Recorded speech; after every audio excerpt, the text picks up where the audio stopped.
ఈ యొక్క పోలేరమ్మ ఏం చేసినది? అసలమ కాల శీర దైవమా మరంగా గడ్డ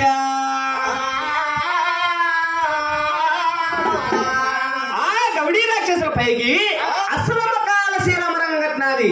కనుక సోలంబరైక కనియము దొరికినది. ఇంటికి నేను దత్తాకారంగా ఎగదిరిగినది. తట్టే రాముల జడలు పరిచినది. ఎంట్రుకి గల్లు ఉన్నది. కన్ను నష్టధరించినది. అమర్తకన్ను అరికాను పెట్టినది. 12 చేతులకు 12 ఆయుధాలు పెట్టినది. అవి ఎటువంటి అనగా ఆ సోలమొక్క చేత దైవమా గాలమొక్క చేత సోలమొక్క చేత గాలమొక్క చేత తగ్గి ఒక చేత తమరగమొక్క చేత కాల్చిన మాంసం ఒక చేత కళ్ళు ఒక చేత ఉడికిన మాంసం ఒక చేత సారాయి ఒక చేత పెద్దమ్మ ఒక చేత పెద్ద గట్టి ఒక చేత ఏ పనిలో ఒక చేత పట్టినది. గజాసూరము ఒక చేత పట్టినది. గీత మాల్లారా వీరు జడలు దాచినది.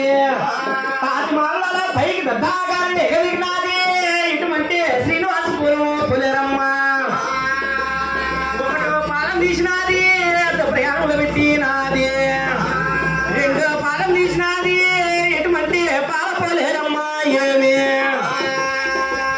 గౌడీ రాక్షసులుండే స్థలాన్ని చేరినది దైవము.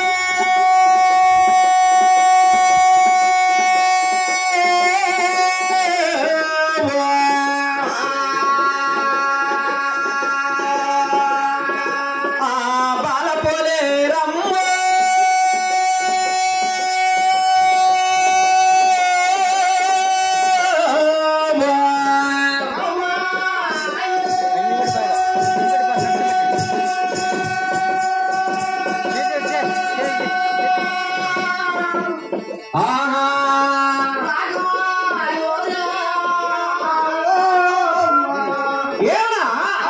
గౌడీ రాక్షసుల దగ్గరికి చేరిన ఈ యొక్క బాల పోలేరమ్మ గౌడీ రాక్షసులు ఎట్లున్నాయంటే డీటీ అని ఢీ కొడుతున్నాయి.